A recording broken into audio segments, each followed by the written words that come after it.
অত্যন্ত গুরুত্বপূর্ণ প্রশ্ন এবং সুন্দরভাবে শেখ বুঝিয়ে দিয়েছেন। অবশ্যই পুরোটা শুনবেন এবং শেয়ার করে অন্যজনকে দেখার সুযোগ করে দেবেন। আসুন পুরো ভিডিওটা দেখে নিই। আসসালামু আলাইকুম রহমতুল্লাহি ওয়া বারাকাতুহু। সম্মানিত সাহেব, কেমন আছেন জানাবেন? ওয়ালাইকুম আসসালাম ওয়া রাহমাতুল্লাহি ওয়া বারাকাতুহু। আলহামদুলিল্লাহ। বলেন, প্রশ্ন বলেন। আমি আল্লাহ ভালো আমি রাখুন। মোহাম্মদ ইমরান, পশ্চিমবঙ্গের মুর্শিদাবাদের বাসিন্দা, কেরালাতে আছি। তো মাশাআল্লাহ, আমার বলেন জানার বলেন। আমার জানার বিষয় হলো যে মহিলাদের পর্দা বিষয়ে যখন হসপিটালে যেতে হয় বাচ্চা ডেলিভারি হওয়ার সময়তে। তো এটা আমার হুম, শুধু প্রশ্ন না, আমার পরিবার বা অন্যান্য ভাইদেরও প্রশ্নের জন্য করছি, হয়তো এর আগে আমি চান্স পাইনি, তো আজকে করছি।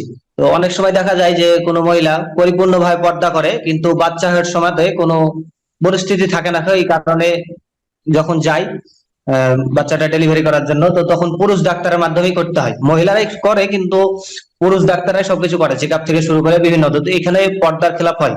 তাছাড়া হুম, এখন সাধারণত আপনার সিজার ছাড়া হচ্ছেই না বাচ্চা, নর্মালে তো কোনো প্রশ্নই নেই। হুম। এমনিতে যদি হচ্ছে নর্মালে, তাও পয়সার জন্য ডক্টররা বলছে নর্মাল হবে না এখন। তো এইখানে বড় ধরনের পর্দার একটা খেলা ঘটে। তো এটা কি স্বামীর গুনাহগার হবে বা স্ত্রী, সেই মহিলাটি কি গুনাহগার হবে? একটু জানিয়ে উপকৃত করবেন। জাযাকাল্লাহু খাইরান। এই গুরুত্বপূর্ণ মাসআলা। মহিলারা, মা বোনেরা যে ডাক্তারের কাছে যাচ্ছেন, সেখানে অনেক সময় তাদেরকে পুরুষ ডাক্তার দিয়ে চেক আপ করাতে হচ্ছে, সেটা ডেলিভারির ক্ষেত্রে হোক অথবা অন্য কোনো শরীরে অঙ্গের চিকিৎসার ক্ষেত্রে হোক। এটা জায়েজ কিনা বা এর জন্য গুনাহগার হবে না কিনা।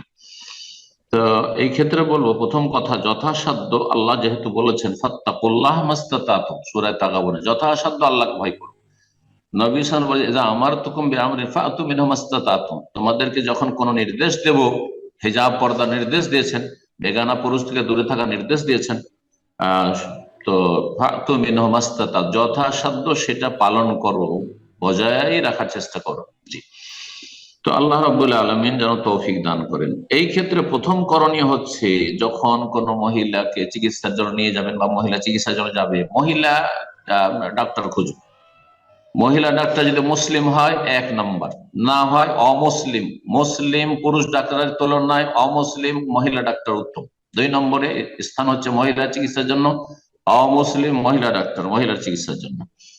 যদি সেটা না হয় তো 3 নম্বরে মুসলিম, যথাসাধ্য মুসলিম আল্লাহ ভীরু, যথাসাধ্য চেষ্টা করুন আল্লাহ ভীরু, যে ততটাই সে আপনার উন্মুক্ত করবে চিকিৎসার ক্ষেত্রে, যতটা উন্মুক্ত করার প্রয়োজন, যতটা দেখার প্রয়োজন ততটা, তার বেশি দেখবেন না, অসৎ নয়।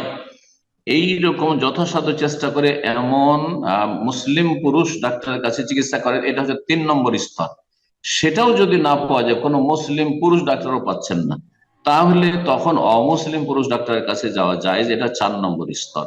একেবারে নিরুপায় হলে তবে চেষ্টা করতে হবে।